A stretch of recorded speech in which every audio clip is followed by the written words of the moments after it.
नमस्कार दोस्तों, ऑलराउंडर पर आपका स्वागत है। जिसमें आज का टॉपिक हमारा रहेगा डिफ्यूज़न के ऊपर।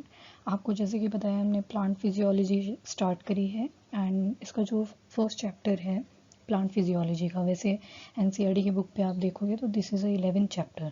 ठीक है, तो इसका हमने इंट्रोडक्शन वाला पार्ट पिछले वीडियो में कर लिया था। आज के वीडियो में हमारे पास रहेगा दैट इज़ डिफ्यूज़न। तो फर्स्ट ऑफ ऑल हम समझेंगे कि डिफ्यूज़न होता क्या है। इस डायग्राम के अंदर आपको क्या दिख रहा है, जैसे ये है, इसमें मैंने कोई रेड कलर का सॉल्यूशन ऐड कर दिया, ठीक है, और थोड़ी टाइम के बाद मैंने देखा ये ब्लू के साथ सारा मिक्स हो गया है, ठीक है। तो इसमें होता क्या है, बेसिकली आपको एक टर्म यहाँ पे याद रखनी है, दैट इज़ सॉल्यूशन। अब सॉल्यूशन किस चीज़ का मिक्सचर होता है, एक होता है आपका सॉल्यूट और एक होता है उसमें आपका सॉल्वेंट, ठीक है। सॉल्यूट कुछ भी हो सकता है जिसकी कॉन्सेंट्रेशन जो होती है जिसको हमने कम डाला होता है, और सॉल्वेंट वो होता है जिसकी कॉन्सेंट्रेशन हमने ज़्यादा रखी होती है, ठीक है। तो मान लो ये रेड कलर का सब्सटेंस जो है अभी ये सॉल्यूट की तरह हम ऐड कर रहे हैं इन अ ब्लू कलर सॉल्वेंट, तो अब थोड़ी देर के बाद आप देखोगे तो ये खुद ही मिक्स हो जाएगा, ठीक है। तो this is the process of diffusion. Diffusion basically क्या बोलता है, जहाँ पे हाई कॉन्सेंट्रेशन होगी वो थोड़ी देर बाद लो की तरफ जाएगी और उसको इक्वल कर देगी, ठीक है। तो high concentration to low concentration, ठीक है। तो सॉल्यूशन क्लियर हो गया ना, सॉल्यूट और सॉल्वेंट का मिक्सचर। सॉल्यूट मतलब जो बिल्कुल ही लो कंसंट्रेशन में है, सॉल्वेंट मतलब जो हाई कंसंट्रेशन में है, ठीक है। अब एक और एग्जांपल देती हूँ मैं इसका आपको। जैसे यहाँ पे एग्जांपल देखो, यहाँ पे क्या दिखाया है, ये मॉलिक्यूल कहाँ से कहाँ ट्रेवल कर रहे हैं, from high to low concentration, ठीक है। ये वाले ये अब एयर कैसे आती है, जैसे विंड होती है ना, विंड भी कैसे फ्लो करती है, क्या होता है हमारे जो अर्थ है, अर्थ के ऊपर कई जगह हाई, ठीक है, हाई कॉन्सेंट्रेशन होती रहती है, हाई एटमॉस्फेरिक प्रेशर होता रहता है, कई जगह लो एटमॉस्फेरिक प्रेशर होता रहता है।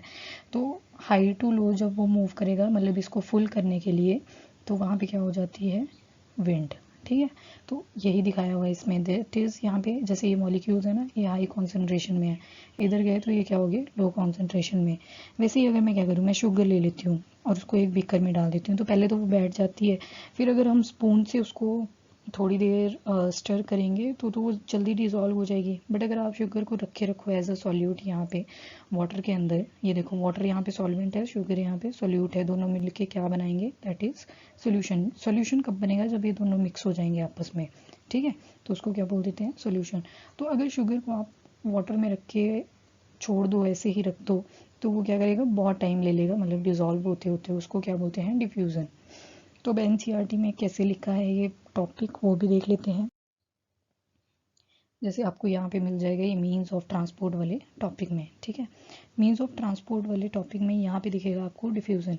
तो इसकी जो समरी है इस पूरे पॉइंट की, ये मैंने आपको यहाँ पे साइड में लिख दी है। तो पहला पॉइंट क्या बोलता है कि ये पैसिव होती है। पैसिव का मतलब होता है इसमें कोई एनर्जी नहीं चाहिए, इसको कोई एटीपी मॉलिक्यूल नहीं चाहिए, ये खुद हो जाएगी, ठीक है। सेकंड बोलता है ओवर शॉर्ट डिस्टेंसेस, मतलब बहुत शॉर्ट डिस्टेंस पे होती है ये। जैसे मान लो लीव है, इसको फूड मैन्युफैक्चर करना है, तो ये CO2 ले लेगी, ऑक्सीजन छोड़ती रहेगी, ठीक है। तो that small distance process can be done by diffusion. और उसके बाद बोलता है हायर टू लोअर कॉन्सेंट्रेशन होती है, हाई कॉन्सेंट्रेशन से किसकी तरफ जाती है, लो। अब देखो, जिसके पास ज़्यादा पैसा है वो कम बंदे को दे देगा, जिसके पास कम पैसे हैं उसको देगा, तो उसके पास भी बराबर हो जाएंगे, उसके पास भी बराबर हो जाएंगे। वैसे ही ये high concentration to low concentration जाती है, ठीक है। तो यही मतलब है इसका। उसके बाद बोलो show gaseous movement with in the plant. अब देखो ये डिफ्यूज़न जो होती है ना, ये आपके सॉलिड्स में भी देखी गई है, ये आपके लिक्विड में भी देखी गई है, ये आपके गैस में भी देखी गई है, ठीक है। पर सबसे ज़्यादा जो होती है वो होती है आपकी गैशियस में, देन लिक्विड्स में, और सॉलिड्स में भी होती है पर बहुत कम रहती है, ठीक है। उसके बाद बोला ये लिविंग सिस्टम के ऊपर डिपेंडेंट नहीं है। अब हमने देखा कि इसमें एटीपी का कोई रोल ही नहीं है, ये खुद ही हो रही है, तो ऑब्वियसली यहाँ पे लिविंग ऑर्गेनिज्म का, लिविंग सिस्टम का कोई भी फंक्शन नहीं है, ठीक है। उसके बाद आते हैं बहुत स्लो प्रोसेस है, ठीक है, खुद हो रही है, ऊपर से एनर्जी का एक्सपेंडिचर भी नहीं लग रहा, तो ये प्रोसेस कैसी होगी, बहुत ही ज़्यादा स्लो। उसके बाद क्या क्या फैक्टर हैं जो अफेक्ट करते हैं डिफ्यूज़न को, तो फर्स्ट है कॉन्सेंट्रेशन ग्रेडियंट। अब मान लो दो चीज़ें हैं हमारे पास, दो सेल हैं, एक में कॉन्सेंट्रेशन ज़्यादा है, कॉन्सेंट्रेशन ज़्यादा है तो वो किसकी तरफ जाएगा, लो कॉन्सेंट्रेशन की तरफ, तो उसकी वजह से उस प्रोसेस को क्या बोल देंगे हम, डिफ्यूज़न। जब भी कोई चीज़ हाई टू लो जा रही है तो उसको क्या बोल देंगे, कॉन्सेंट्रेशन ग्रेडियंट, ठीक है। परमिएबिलिटी और मेम्ब्रेन, अब आपने पढ़ा होगा कुछ एक मेम्ब्रेन जो होती हैं they are completely impermeable. Impermeable का मतलब है वो तो किसी चीज़ को अलॉय नहीं करती, एक्सचेंज अलॉय ही नहीं करती। कुछ होती हैं परमिएबल बट होती हैं कैसी, सेलेक्टिवली परमिएबल। ये मतलब एक तरह से पार्शियल की तरह होती हैं, जैसे कुछ लोग करते हैं ना पार्शियलिटी, तो सेम ये भी सेलेक्टिव परमिएबल होती है ना, जो सेलेक्टिवली परमिएबल ये करती हैं, कुछ मॉलिक्यूल्स को जाने देंगी, कुछ को नहीं जाने देंगी। उसके बाद थर्ड पॉइंट है आपका दैट इज़ टेम्परेचर। अब बोलते हैं कि जितना ज़्यादा टेम्परेचर होगा ना उतनी ज़्यादा डिफ्यूज़न होगी।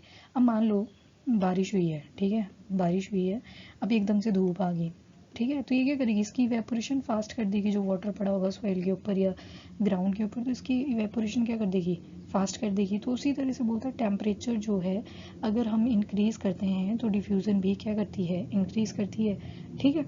उसके बाद आता है प्रेशर। अब प्रेशर जो होता है ये डायरेक्टली डिपेंडेंट होता है किसके ऊपर, डेंसिटी के ऊपर। डेंसिटी होती है हमारी मास बाय वॉल्यूम के ऊपर, ठीक है। तो अब बोलते हैं ये डेंसिटी के ऊपर डिपेंड करता है, मतलब कोई चीज़ है जिसमें डिफ्यूज़न अकर कर रही है और उसमें जो मॉलिक्यूल है ना वो बहुत टाइटली पैक हैं, तो टाइटली पैक होने की वजह से उसमें जो डिफ्यूज़न होगी वो क्या हो जाएगी, बहुत ही स्लो, ठीक है। उसके बाद आता है solubility of substance in lipid. अब ये लाइक डिजॉल्व लाइक के ऊपर डिपेंड करता है, इतना डिटेल में हमें नहीं करना है। मतलब क्या होता है कुछ एक मॉलिक्यूल्स में बॉन्डिंग बहुत जल्दी हो जाती है, ठीक है, लाइक डिजॉल्व लाइक, ठीक है, तो उसको क्या बोल देते हैं, सॉल्युबिलिटी। तो जितने ज़्यादा सब्सटेंसेस सिमिलर होंगे आपस में वो उतने जल्दी मिक्स होके सॉल्यूशन बना देंगे, और जितने अलग होंगे वो उतना ही ज़्यादा टाइम लेंगे, ठीक है। Depends on the bonding. अब उन दोनों के बीच में कितना स्ट्रॉन्ग बॉन्ड है उसके ऊपर ये डिपेंड करेगी जो सॉल्युबिलिटी होती है, ठीक है। अब जैसे मान लो मैं आपके पास ग्लास दे देती हूँ, ग्लास को बोलती हूँ कि चलो जी इसको वाटर में मिक्स करो, तो वो हो जाएगा, नहीं होगा ना, क्योंकि लाइक डिसॉल्व लाइक नहीं है। वाटर आ गया आपका ऑर्गेनिक, ये तो आपका कम्प्लीटली इनऑर्गेनिक आ गया, ठीक है, तो लाइक डिसॉल्व लाइक नहीं है। पर अगर मैं बोलूँ आपको अल्कोहल को वाटर के अंदर मिक्स करो तो वो इजीली डिसॉल्व हो जाएगा, कैसे।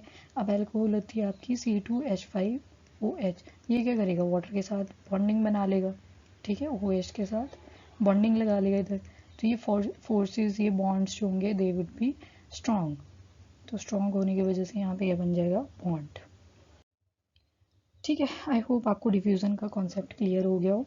बस आपको तीन चीज़ें याद रखनी है इसमें, एक हाई टू लो, ठीक है, दूसरा नो एनर्जी, और तीसरा ये सभी के लिए होती है वेदर सॉलिड, लिक्विड और गैशियस। बट ये भी याद रखना है सबसे ज़्यादा होती है गैसेस में, ठीक है, उसके बाद लिक्विड में, फिर सॉलिड में, ठीक है।